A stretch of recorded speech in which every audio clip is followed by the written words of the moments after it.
गुरु गोबिंद सिंह जी और गुरु ग्रंथ साहिब जी का संबंध। गुरु गोबिंद सिंह जी ने संपूर्ण गुरु ग्रंथ साहिब जी की रचना करवाई थी।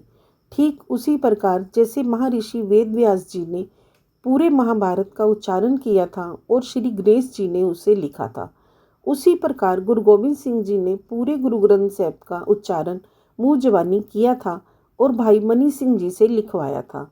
क्योंकि अर्जुन देव जी ने जो सभी गुरुओं की बानियों का आदि ग्रंथ संग्रहित किया था, वे गुरु अर्जन देव जी की परिवार की चौथी पीढ़ी धीरूमल के पास था और उन्होंने उसे देने से मना कर दिया था।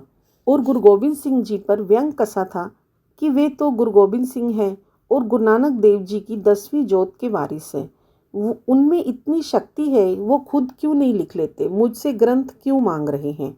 ये सुनकर गुरु गोबिंद सिंह जी ने अपनी रूहानी शक्ति से पूरे गुरु ग्रंथ साहिब का मुँह जबानी उच्चारण किया और भाई मनी सिंह जी से लिखवाया। वे ग्रंथ साहिब लिखवाया जिसे उन्होंने कभी पढ़ा नहीं था, देखा नहीं था।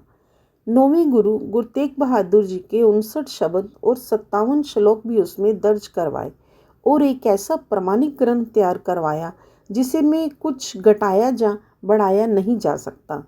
धीरूमल की मृत्यु के बाद सिखों को पुराना आदि ग्रंथ मिला तो उन्होंने उस ग्रंथ को गुरु ग्रंथ साहिब से मिलाया तो उसमें मात्र एक आ की मात्रा का फर्क मिला, बाकी पूरा ग्रंथ जैसे का वैसा था।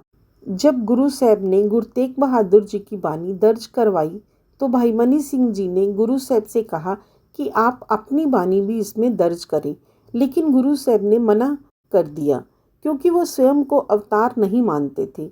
वो तो कहते थे कि मैं हूँ अकाल पुरख का दासा, देखन आया जगत तमाशा, और हमेशा कहते थे कि वे अकाल पुरख के दास मात्र हैं और इस जगत में जो काम करने को उन्हें दिया गया है वो उसे पूरा करने के लिए आए हैं।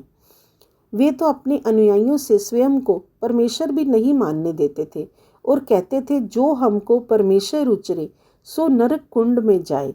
लेकिन बाबा नंद सिंह जी कहते हैं कि अगर कोई पिता गुस्से में बच्चों को कह दे कि मैं तुम्हारा बाप नहीं हूँ तो इसका मतलब ये नहीं है कि वे उसके पिता नहीं हैं। हमें तो गुरु के चरणों में रहना है, हमें स्वर्ग नरक से क्या लेना देना।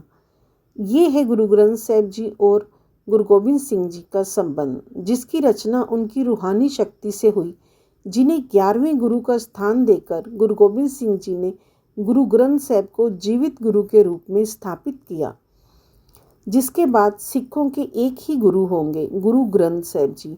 अगर कोई गलती हो गई हो तो क्षमा के जाचक हैं। वाहिगुरू जी का खालसा, वाहिगुरू जी की फतेह।